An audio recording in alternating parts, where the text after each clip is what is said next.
turn things over to my colleague, anchor Ross DiMattei, who is live for us right now on the Las Vegas Strip. And Ross, I understand that there is a march planned for later on tonight. That's right, Todd. We are just getting word that there is some sort of demonstration planned for the Las Vegas Strip in reaction to the conviction of Derek Chauvin planned for later tonight. I'm going to get to that in just a moment, but I do want to talk about the Las Vegas Strip. It has been a busy day here, but really entirely with tourists, not so much with demonstrators or protesters. I'm going to step out and show you some of those tourists, of course, gathered in front of the famous Bellagio fountains, just to get a show of a look at the fountains. But really, all afternoon, I have been walking up and down the Las Vegas Strip in search of anyone reacting to the conviction of Derek Chauvin, and we just really haven't seen anything like that. But I do want to show you some scenes from nearly a year ago now, when the Las Vegas Strip served as the original gathering point for groups like Black Lives Matter to demand justice for George Floyd after that video went viral. We heard protesters chanting, "I can't breathe," and "No justice, no peace," all the way up and down the Las Vegas Boulevard.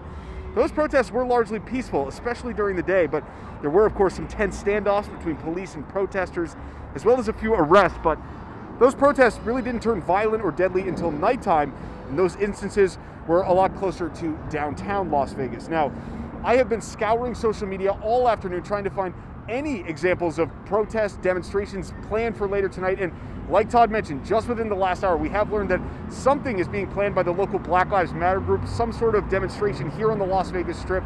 We're going to hear from Metro Police about what they are recommending to those protesters, anyone planning to demonstrate on the Las Vegas Strip tonight, coming up at 6 o'clock, so you want to stick around for that. But right now, do you want to send it over to my colleague, Joe Bartels? He's live in front of the federal courthouse. Joe, what's going on there? Ross, it's quiet here. It's been quiet really all afternoon. I had photojournalist Jim Flint do a tour around downtown Las Vegas within the last 30 minutes or so over at the Regional Justice Center, the City of Las Vegas City Hall, as well as Fremont East, over by the Container Park as well. Everything's been really quiet. All of this, of course, after Metro Police just weeks ago calling for calm, and again today reacting to the verdict here. Take a look at this video here. This was from a news conference held on March 30th. It was held by Metro's Multicultural Advisory Council, or MMAC for short.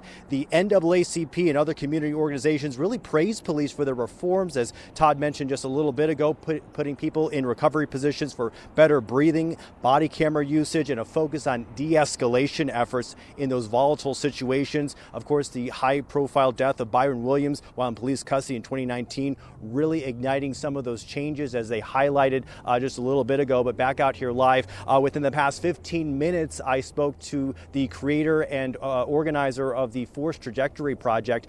She tells me, reacting to this, she says that they are very pleased and happy with the verdict today, but they also say that this is really just the beginning. They say that the conversation continues, and that just because of this verdict, things means that things have not officially changed, and they are still fighting for more justice. To say there's plenty of other cases out there that are still waiting for justice in this situation. So we'll be following everything very closely. We'll have much more from them coming up at 6 o'clock. Reporting live, Joe Bartels, 13 Action News. Joe, thank you. And